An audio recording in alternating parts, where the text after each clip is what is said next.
நான் வந்து ரசிகர்களின் ஒருவனாக தான் சொல்லணும்னு நினைக்கிற ஒரு விஷயம். அவர் இதுதான் எனக்கு கடைசி படம் அப்படின்னு சொல்லிட்டு இருக்காரு. அதை தயவு செய்து வேண்டாம். உங்களை ஸ்கிரீன்ல பார்க்கறதுக்கு கோடான கோடி ரசிகர்கள், குட்டீஸ்கள், அன்பு தம்பிமார்கள், உடன்பிறப்புகள் எத்தனையோ பேர் இருக்காங்க. அதனால அதை மட்டும் நீங்க நிப்பாட்டினா தொடர்ந்து எங்களுக்கு வந்து வருஷத்துக்கு ஒரு படமாக நீங்க ஆன் ஸ்கிரீன்ல வந்துகிட்டே இருங்க. உங்களை தூக்கி கொண்டாடுறதுக்கு அத்தனை ரசிகர்கள் இருக்காங்க அவ்வளோ. ஏன்னா அவர் முத எப்போ ஒரு குழந்தைகளையும் பெண்களையும் ஒரு நடிகனுக்கு பிடிச்சிருச்சு அப்படின்னா அதை அசைக்கவே முடியாது.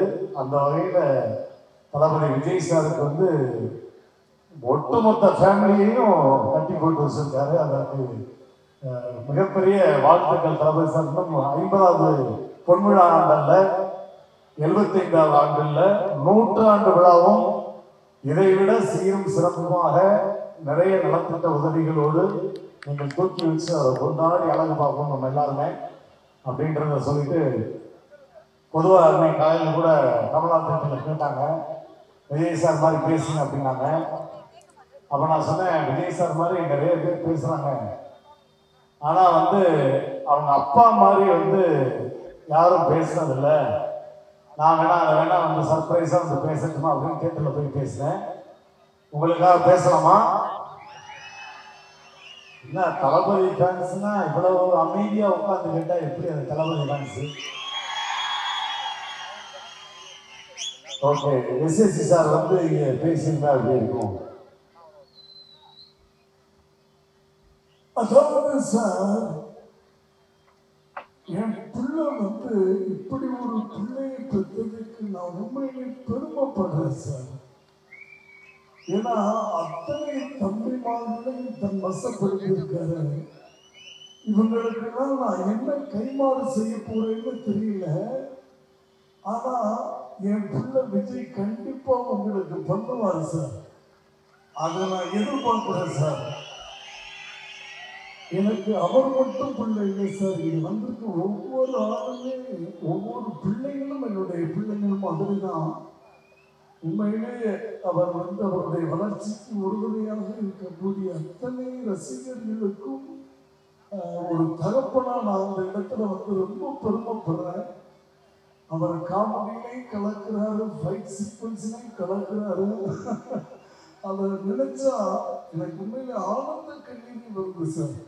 இன்னமும் நிறைய படங்கள் நடிக்கணும், எப்பொழுதும் அவருடைய ரசிகர்கள் நீங்க அவருக்கு உறுதுணையாக இருக்கணும் கேட்டுட்டு அந்த பிள்ளையை வந்து ஆண்டவன் நிறைய கொடுக்கணும். அந்த பிள்ளைக்கு தோல் கொடுக்கக்கூடிய இந்த தம்பிமார்களுக்கு நான் வணக்கம், அந்த ஆண்டவன் நிறைய கொடுக்கணும்னு சொல்லி வேண்டிக்கிட்டு என் பிள்ளைக்கு உங்களோட சேர்ந்து நானும் ஒரு ரசிகனா இந்த இடத்துல வாழ்த்துக்களை பதிவு பண்ணிக்கிறேன். வாழ்த்துக்கள். அவர் வந்து பிளட்டி ஸ்வீட் சார். அவர் பிளட்டி ஸ்வீட். Thank you thank you. நன்றி நன்றி. அடுத்து உங்களுடைய நலத்திட்ட உதவிகள் நிறைய இருக்கு. ஸோ இது உங்களுக்கான மேடை, நீங்கள் கொண்டாட வேண்டிய மேடை, தளபதியை கொண்டாட வேண்டிய மேடை. நம்ம அதிக நேரம் எடுத்துக்கூடாது. அடுத்து இந்த நிகழ்ச்சிக்கு சிறப்பாக வருகின்றுள்ள அன்பு இளவல், அன்பு தம்பி, நிறைய திரைப்படங்களில் மண்ணையும் மண்ணின் மைந்தனும் மண் சார்ந்த விஷயங்களையுமே நிறைய பேசிட்டே இருப்பாரு. அது தளபதியே மேடையில் ஒரு தடவை சொல்லியிருக்காரு. தம்பி சவுந்தர் வந்து எப்பயுமே மண்ணை பற்றி மட்டும்தான் என்கிட்ட பேசிட்டு இருப்பாங்க. உண்மையிலே சவுந்தருக்கு என்னுடைய மனமார்ந்த வாழ்த்துக்கள். என்னை பற்றி தெரிஞ்சுக்க, ஒரு வாட்டி முடிவு பண்ணிட்டா என் பேச்ச நானே கேட்க மாட்டேன். அன்பு தம்பி சவுந்தர் அவர்களை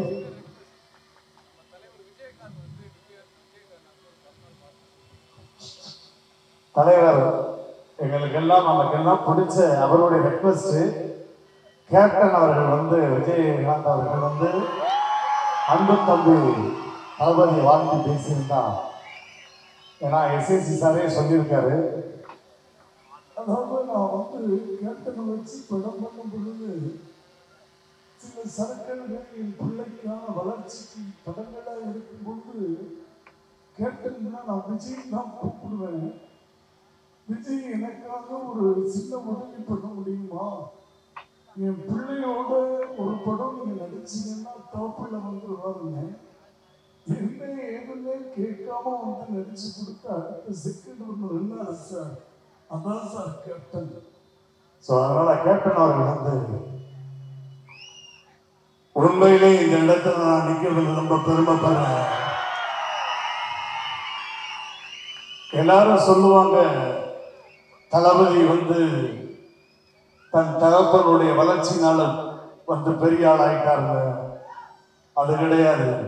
என்னதான் தகப்பன் வந்து தோல்ல தூக்கி காமிச்சாலும் தன்னுடைய முயற்சியால் வந்தவன் அன்பு தம்பி தளபதி அவர்கள். அவர் என்னைக்கு மட்டுமல்ல என்னைக்குமே சந்தோஷமா இருக்கணும்னு என்னுடைய சார்பாகவும் என் குடும்பத்தின் சார்பாகவும் எப்பவுமே என்னுடைய அன்பு தம்பிகளுடைய வாழ்த்துக்கள் இருக்கும். ஒரே ஒரு விஷயம் மட்டும் சொல்லிட்டு உங்கள்கிட்ட நான் விடைபெறுறேன். புரட்சி கலைஞர் கேப்டனுக்கும் கிரிக்கெட் கேப்டனுக்கும் ஒரே ஒரு வித்தியாசம் தான். மேட்ச்ல இருந்தா கிரிக்கெட் கேப்டன், தமிழக மக்களின் மூச்சுல இருந்தா அது புரட்சி கலைஞர் கேப்டன் தான். நன்றி, தேங்க்யூ. அன்பு தம்பி சௌந்தரர்களே எங்களோடு உங்களை சீக்கிரமா நான் கீழே விட மாட்டோம். எங்க அண்ணன் தளபதியை கேப்டன் வாழ்த்துட்டாரு. எங்க புரட்சி தலைவர் எம்ஜிஆர் வாழ்த்தாங்க. ஓ, இது உண்மைன்னு சொல்வா? உண்மைன்னு சொல்றா. 10 மினிட்ஸ் நீங்க தான் நிக்கணும். ஓஹோ, ஏன் அடுத்த கெஸ்ட் யாரும் வரலையா? கெஸ்ட் இல்ல, எங்க தலைவர் என்ஜாய் பண்றீங்கல்ல, அதான் முக்கியம். அப்பதான் நீங்க நல்லா கை தட்டினா எனக்கு சந்தோஷமா இருக்கும். வாழுங்க நல்ல கை கட்டுங்க, அப்பதான் அவர் கொஞ்சம் லெவல் இருக்கு. புரட்சி தலைவர் வந்து எங்க ஆமா நம்ம அண்ணன் தளபதி.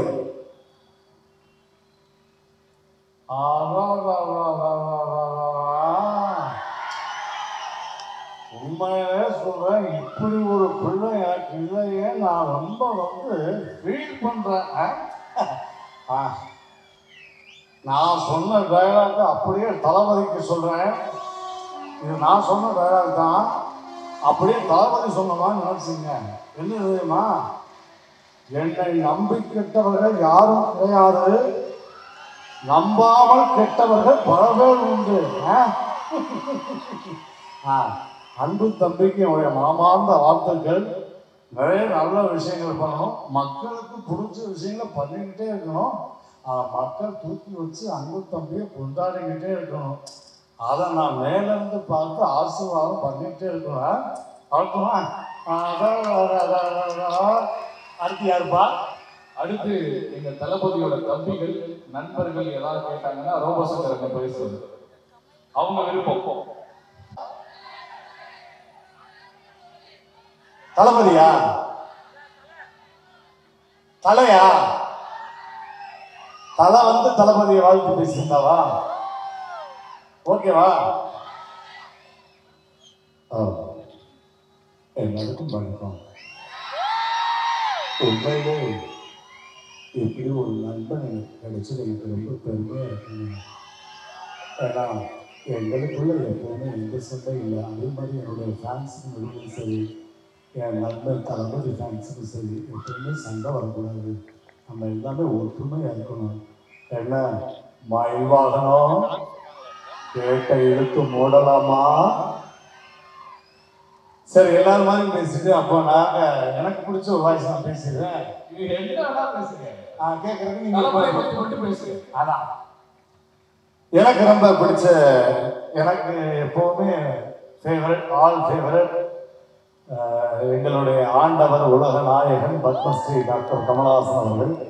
கொஞ்சம் லெவல் ஏற்றிங்க.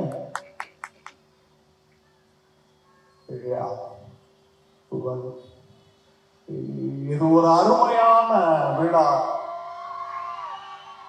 இந்த மாதிரியான ஒரு நல்ல நிகழ்வுக்கு நான் வந்தமைக்கு பெருமைப்படுகிறேன். இது நிஜமான உண்மை. ஏன்னா நான் பலமுறை அன்பு தம்பி விஜய் அவர்களிடம் பேசியிருக்கிறேன்.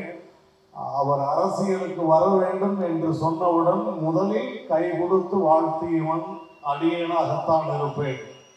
அந்த மாதிரியான ஒரு நல்ல உள்ளம் படைத்த அன்பு தம்பி விஜய் அவர்களுக்கு இந்த பொன்விழா ஆண்டில் இந்த நாயகனின் மனமார்ந்த வாழ்த்துக்களை பதிவு செய்கிறேன். நன்றி, வணக்கம். நாளை நமது